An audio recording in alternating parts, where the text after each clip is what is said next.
Well, first I want to say, thank you all for coming here. I'm honored to be here with you all, and like, thank you for sharing your time. You all inspire me just looking out, seeing you all's faces, getting to shake your hands. It's an honor to be here amongst you all, and Grace, thank you for doing this.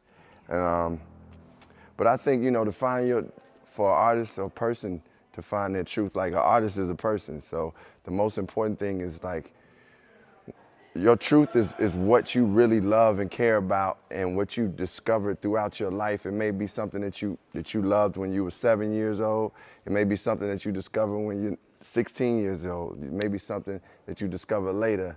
But the truth of who you are as a human being is something that we all evolve in as people. Like I believed in certain things and had a great foundation because my mom made sure I went to church. She made sure I was going to school and I was in the neighborhood. So I kind of was able to form my truth from that.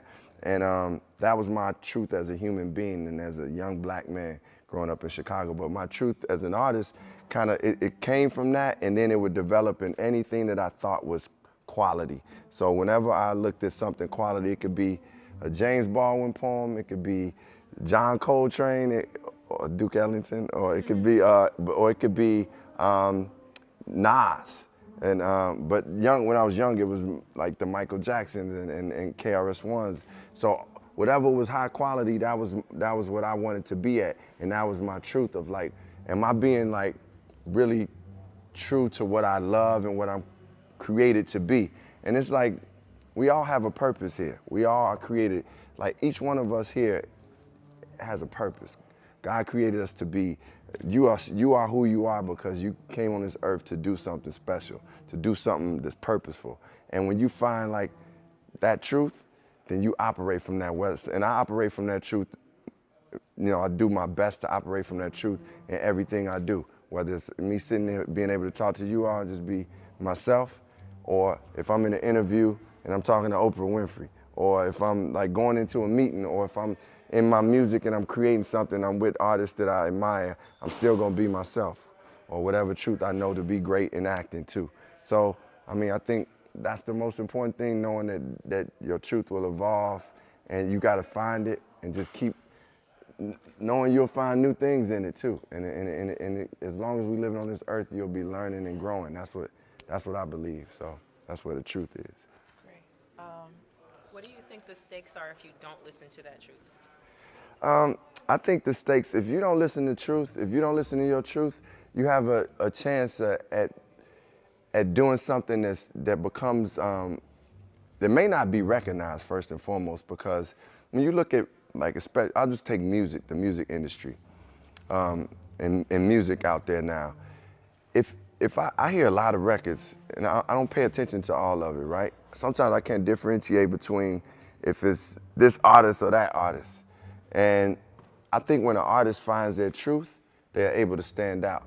That's why you have the artists, whether it's the Frank Oceans or Chance or Kendrick Lamar's, or, Solange found her truth, and I'm not saying she didn't have it before, but she found a great truth in this, at the table, a seat at the table. Like, so it's like, if you don't find that truth, you really have a chance of just being just one of the crowd.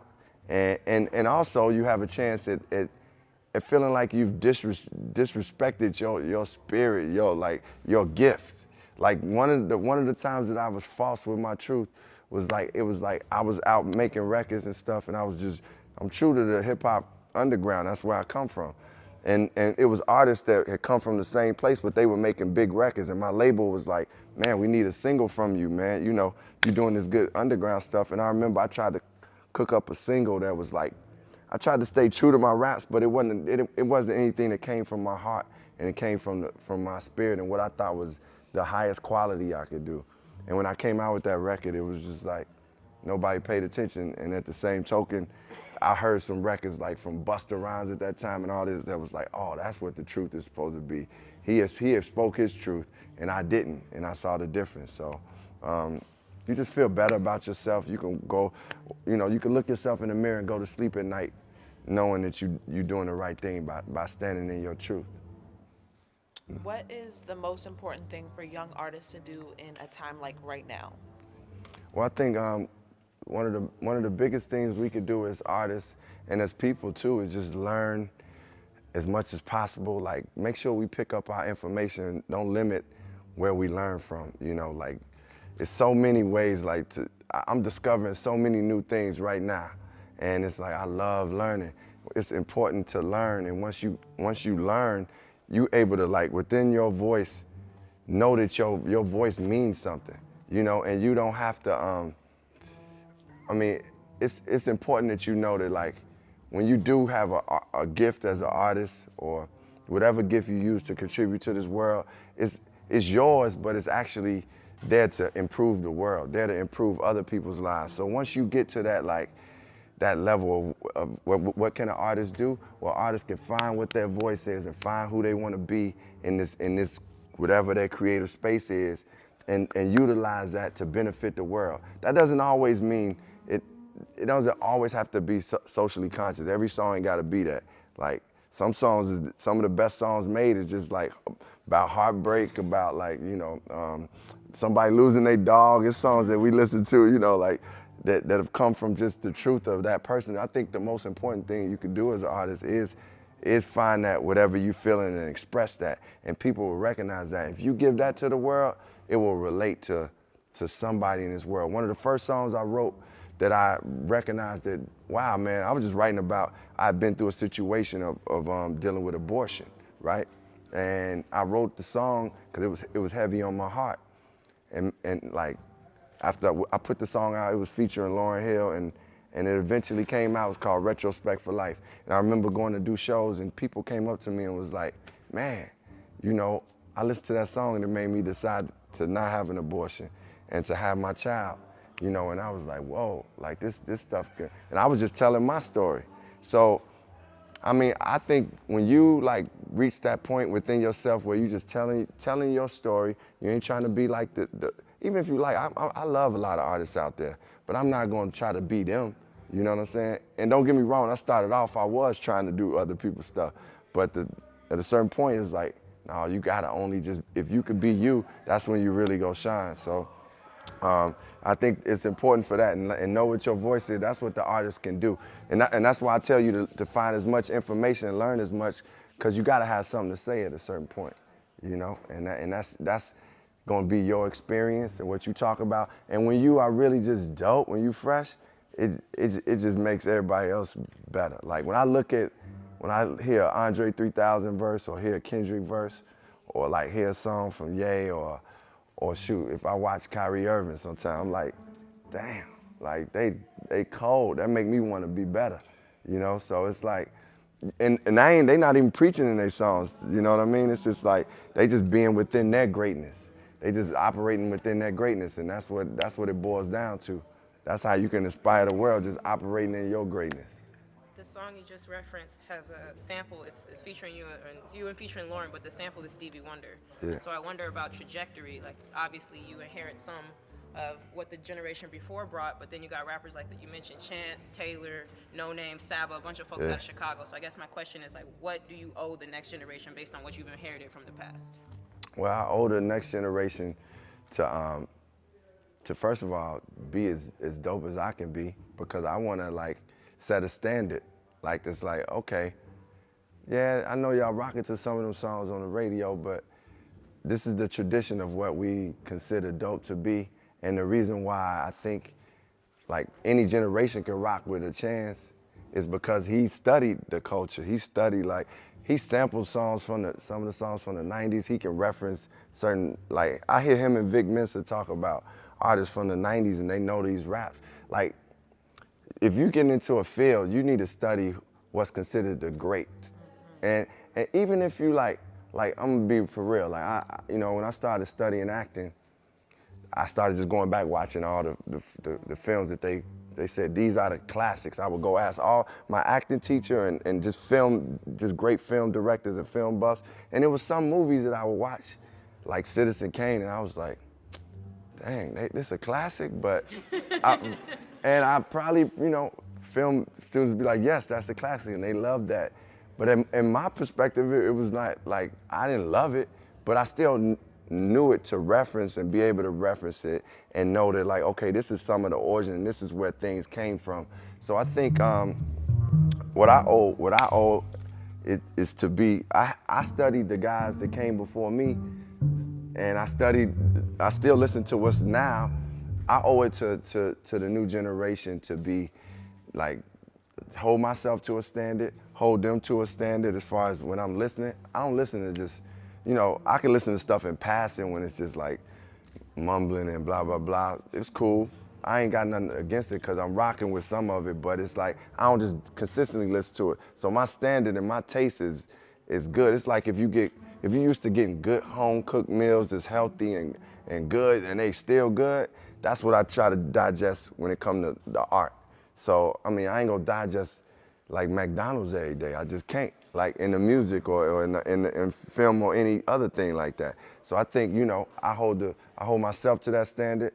I hold the artists to that standard. And I also owe it to them to me for like the artists, not only from Chicago, but any person that come up to me that say, man, what do I do in this business? I mean, I just tell them everything that I've experienced. And now my story may not be exactly that person's story because they got their own journey, but it's some things that I went through that you would experience, point blank. And I think, and you still gonna go through the ups and downs, but it's still like, if you can get some information, it give you a place further to start from. You're not starting from where I started from. Yeah. And we started from the bottom now. I know McDonald's today.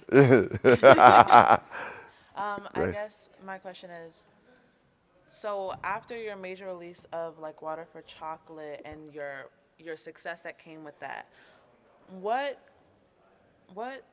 opportunities were you given to give back to your community and work with youth, and what have your experiences in working with young people been? Well, I mean, to be honest, like giving back for me, it didn't really just start with like my success or whatever. Like giving back was something that I felt like I was doing naturally just because where I grew up, I had some friends whose mothers had passed, some friends whose parents was on dope. So it was like, I was giving to them, in any way I could. I was trying to give to them just in a natural way. So when I became an artist, even though everybody didn't know me, in my first albums and stuff, I'm still trying to figure out ways to help other artists get out there, but also just help my friends get to a place where they can help take care of or working somewhere within industries that I may be able to help. And then it became like, okay, once I started getting a platform and getting even more known, I could pull in more resources and organize something. Like I have a foundation called the Common Ground Foundation, and we work with young people in Chicago from between the ages of 13 and 18, mentorship programs. That's an organized way for me to give back, Grace, but it's like, I would go and do things like speaking to kids in different schools. And I kind of learned some of that because my mother was a teacher. And then she once became a principal. She's retired now, but she still worked with the Chicago Board of Education. But I used to watch her, like, she would bring some of her students home who was going through stuff and just like, just let them be a part of the fam. So sometimes it was just seeing that made me like have the nature or just the heart to want to give back. And it's like, man, I always felt like no matter how much I feel successful, if I'm not helping other people fulfill their dreams, then I ain't really successful. It's like that, when it's just all you, like if I couldn't be the dude that just riding by in a new car and I see my friends that's been with me, or people even that I don't know, and they hurting and not figure out a way that I could participate in getting them to a better place.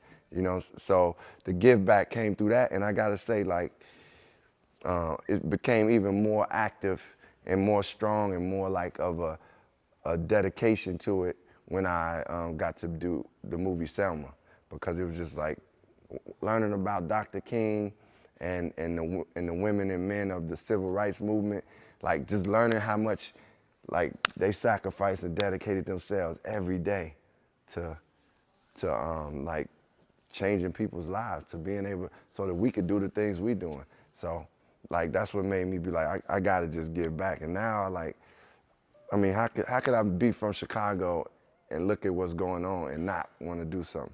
But I feel that way, like, sure, if it's organizations in D.C., if it's organizations in Houston, in Brooklyn, in Oakland that I can, like, be a part of and support, I try to find those ways. Like, it's just like, to me, that's what, when we get these platforms, that's what we're supposed to do. You know, Andrew Young, when we was doing Selma, he said something to me. We was like sitting around, just like we was doing a rehearsal. We was doing the movie Selma, and Andrew Young was like part of the civil rights movement. He was like one of Dr. King's right-hand men, but he was just as strong in the movement as Dr. King and Abernathy and a lot of other people. He said, man, what are you willing to die for? Live for that. And he said that was our mentality, and that was the philosophy of the people of the civil rights movement. We were willing to die for freedom. We were willing to die for justice. So we lived for that. We lived for that each and every day. Each and every day was committed to that. And they organized and strategized and had students marching, had like the teachers marching. They had people, but they were putting their creativity and their minds towards those things. And that woke me up more, because I was like, man, I do speaking engagements. I got my foundation. I know I do socially conscious music, but it was like, man, I got to put my life to it daily, because I'm at that level now where if I'm rapping, I rapped on a song called The 13th, for a movie called The 13th, and it's Ava DuVernay's movie about mass incarceration, and I'm like, man, if I'm rapping about it, then I got to go to the prisons and talk to some people and see what I could really do about changing these policies. Because it's cool for me to rap and say something in a speech, and then I go home to my nice crib, but what am I doing, like, to actually change somebody's life? Along with the art, because the art gonna change people. Art shaped my life to think some of the things, the way that I think and some of the way that I act, it influenced me and it has inspired me. But then it's another part to connect it. And I feel that same way about when we march. When we go out and march, we know what we're marching for, but then what's the next step after the march? So, I don't know, I wasn't even answering the question, I just had to say that to y'all. Yeah. We have just a couple more minutes left, maybe one or two from the Ellington, and move this rock. Split this rock, excuse me. Yeah. I go lady first? I got you though. Do you feel that art is the best platform for creating change? I think it's a very strong platform. Art is a very strong way to create change, because, sometimes, like, when you sing in a song, it actually influences and like, it changes your spirit for the day, or it may, like, inspire you to move a certain way, or you could see a visual a painting or some visual art, and it, like, really, it might touch something in your soul, or somebody might do a play and they dealing with the same subject matter that you may be dealing with, and it makes you say, I'm not the only person going through this. And it just, art has the chance to speak out and not have to be politically correct. Like, you could really say what you want through art, and, like, you don't have to filter it or whatever. You just really speak from the heart and say what you mean. So it's been a part of the change, and it has been a big instrument in the change, and it will continue to be. And it's very powerful with spreading the word. But I just believe that along with art is the activism, is like, we need the combination of all. Like, if you pick a team, if you need a team, if change was a team, we would need, like, you need the point guard, you need the small guard, the shooting guard, you need the forward, small forward, power forward, and the center. And art may be the point guard, but then you need, like, people that are policy changers that are come. That's one thing, like, we had the opportunity to sit down with the president. It was like, Which president? well, President Barack Obama. Yeah, let me be clear. Thank you, I appreciate that. Thank you. I'm still just, with the 44th, we got to sit down with the 44th.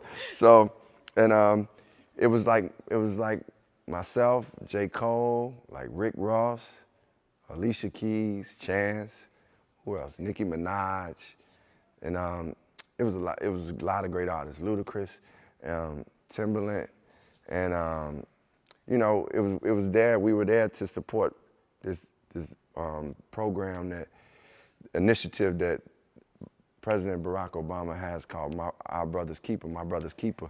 And in the middle of it, Talib Kweli was there too, and he said, but as artists, we need to be politically educated, and it's the truth, because at the end of the day, like, all of us are not just, I don't watch the news all the time just because it's just, at a certain point, it's just, I can't take it in all the time. I don't need that. Like, I got spiritual things to work on first.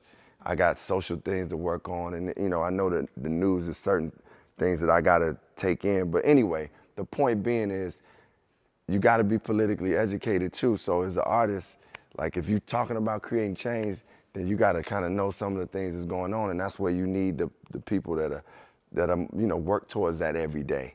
And then you need also the policymakers that are running in politics, and the people that are doing things on the ground level, grassroots level. It's a lot of people that's doing stuff. Like, when I talk about Chicago, it's a lot of people doing positive things in Chicago, and a lot of organizations they're creating change. So, it's just good to connect the art with those people. Yeah, yes, sir. As this being one of the worst times for people as a whole, do you think as an activist your view is more broad to, let's say, the more so minor things that people don't go to as much, such as like global warming, or certain things that people don't even talk about in their song as much anymore, as being transgender or gay or certain things like that? Do you think as an activist, even though you try your hardest, do you think that certain people catch the message? Do you think that this time will last forever? The time we what? This time will last forever. Oh yeah, well, that's a great question, and I have to say, I feel like we need to, our view on the times is up to us. Like, just because, something didn't go, might not have went our way as far as politically, like, well, let me be specific, just because Trump got in office doesn't have to make this the worst time for us. This is a time where we can empower ourselves. It's a lot of people that are coming out saying, man, I care. And even though we don't know everywhere we're supposed to go with each other, it's people that are saying, man, look, I care about transgender rights. I care about gay rights. I care about Muslim rights. I care about women's rights. I care about, us coming together, and I think this is a time where we can show our humanity greater than we ever have before, because it's, it is that moment where it's like, it could be a lot of darkness on us, but that's where the light really come out of the darkness. Like, it takes that tough time sometimes, and this is not the world has been through tougher times than this, right? So, and with all the information and the fire that you all have, we can look at it and say, man, what are we going to do to make this the best time now?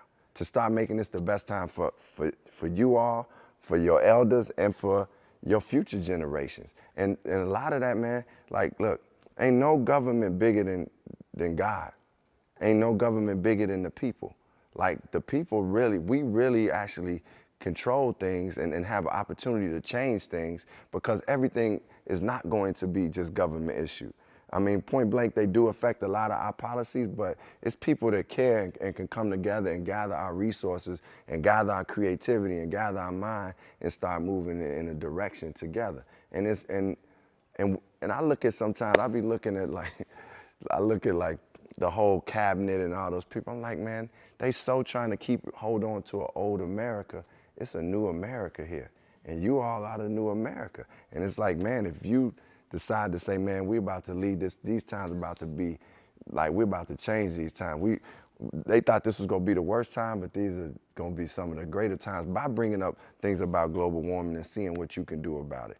By acknowledging it and not succumbing to, like, if your homie's joking about people being gay, then you don't participate in that.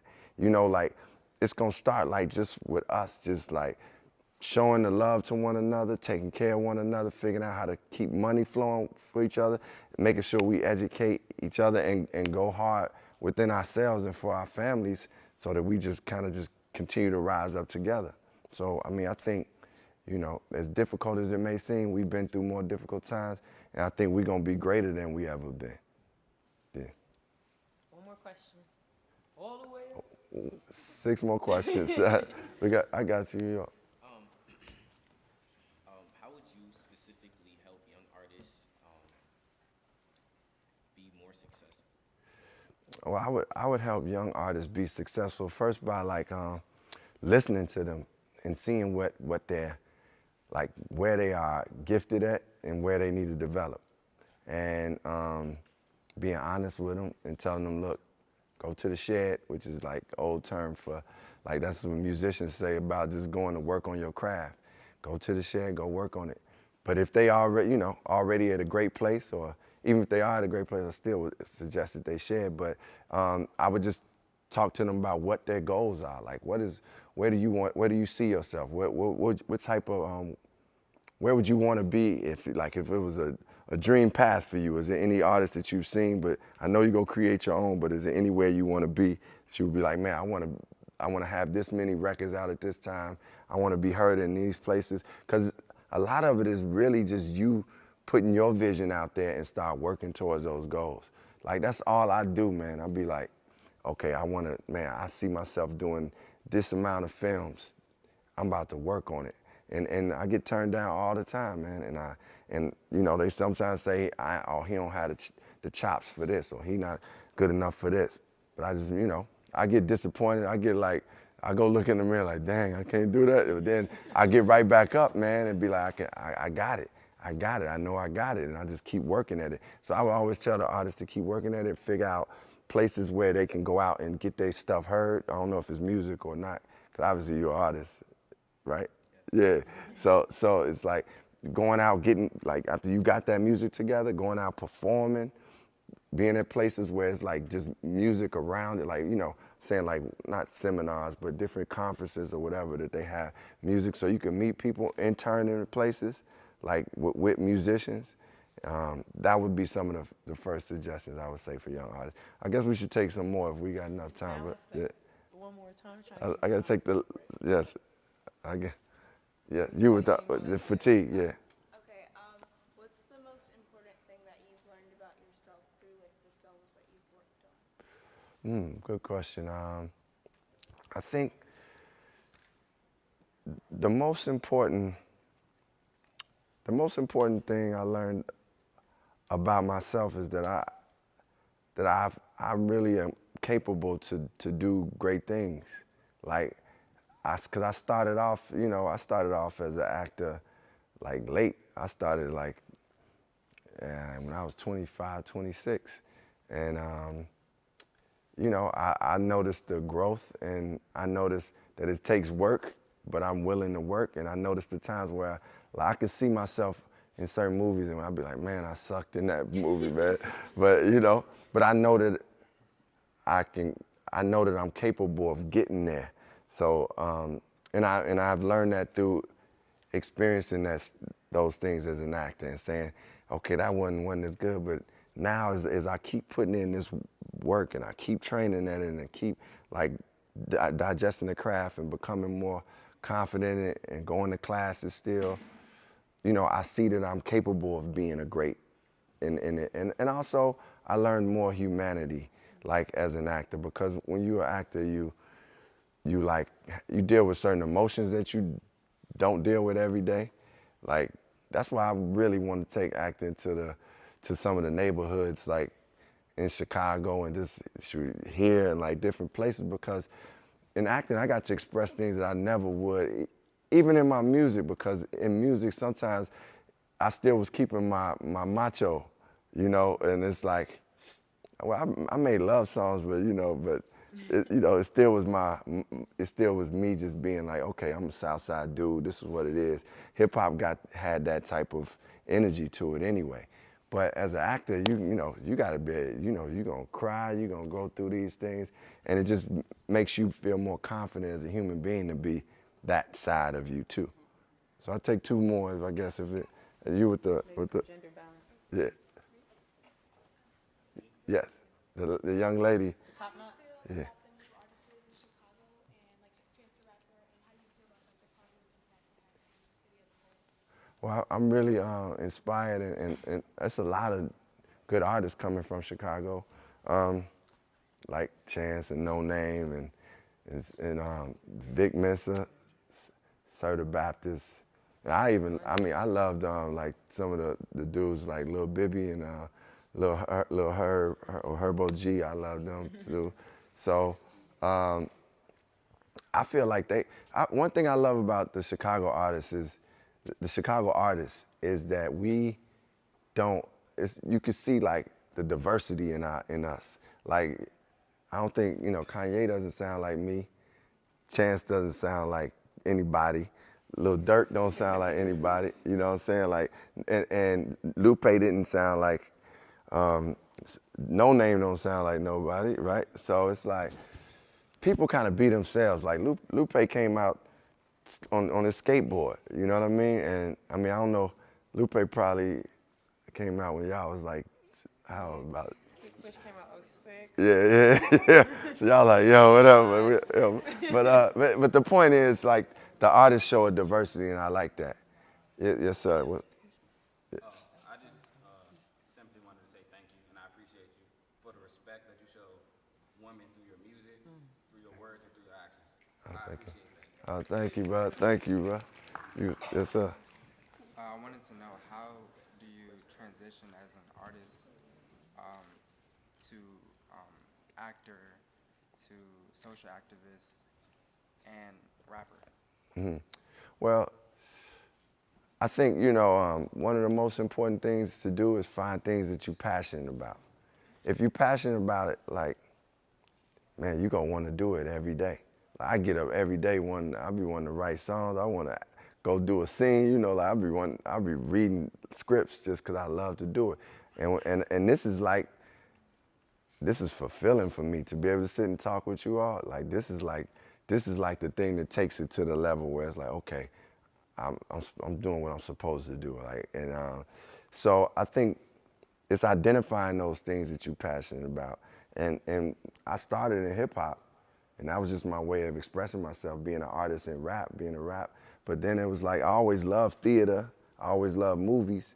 So I was just like, man, I'm gonna try it. And once I tried it, I was like I said, it was a long trajectory of me trying to be great at it, but I knew I could, and I knew I had the passion for it.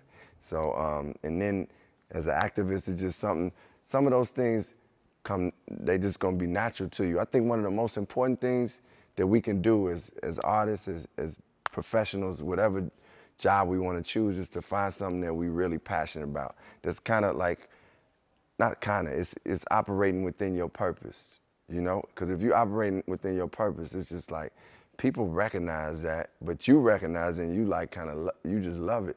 That don't mean it don't get hard. Like, it don't get like, it's still gonna be difficult at times, and you're gonna be like, dang, man, I gotta go do this, or like this I gotta take, this is taking too long to happen.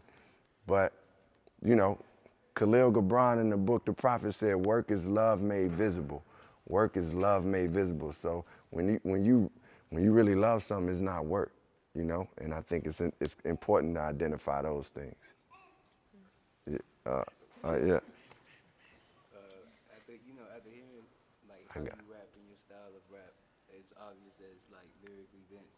So like for a young artist who's trying to achieve the same type of capabilities, like what is your writing process, and what do you do when you come across like writer's block? Like how do you get A good question. My writing process is like first I like to get the music first, when it comes to writing a song. I like getting the music because I'm an instrument, your vocal is an instrument to the music. So you got to get in there, and plus the music can kind of generate a feeling of what you might think of. It lets your imagination go somewhere. I like to write like riding in my car. I don't write the words down, I just say it, I kind of say it in my head, and then once I say something I like, I just keep pushing it together, pulling it together. So I usually don't write the whole song in that one ride, but I'll write, some half a verse or something until I feel it's not, because every time I'm writing, I want it to be that divine expression. I want it to be like this God coming through, and I'm not like thinking about it, and I'm not getting in the way of it. It's just God coming through, like, you know. And so when I feel like I'm doing too much, I just stop writing and go back to it. And when I catch something where I feel like I'm stuck, I don't force it. I'll go do something else. Like I'll go come across some writing that's really great. I always go to James Baldwin because he's one of the greatest writers that the world has ever seen. So it's like I read something that he said and I'll be like, oh man, that's the level I should be at, you know, and that'll set the standard and it'll open my mind up because, you know, it also will take you to a place where it's like some rappers don't write that poetic, and it makes you think about like, dang, I could use words in any way possible. Like, you don't have to limit yourself if you're writing a song. You could still be like, you could use your imagination. You could be poetic. You can like, it's art. So you could do everything with it. So I go to great artists is what I do when I come across a block. Yeah. We're getting a tap on the shoulder. Okay, fine. I guess final question. My question is to you: was there a time that you ever like gave up on your passion, and if so, how did you come from that to now? Yeah, good question. I think, yeah. I mean, it was a time where I was like, is this gonna work out for me? Like, because I was like, I had to take care of bills. You know, I wasn't selling the records that I wanted. I was putting that work in every day. This is what I dedicated my life to, because I actually was in school and was offered a contract and was like, this is my dream. So I ended up going for the dream. And some years into that, it was like, dang, this is not paying off.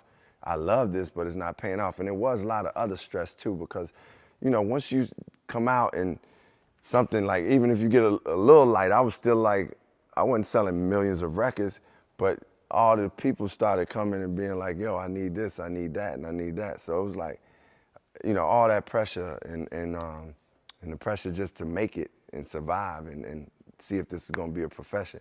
What I did was, I had to consistently go to a quiet place for myself and realize that, like, man, I love doing this.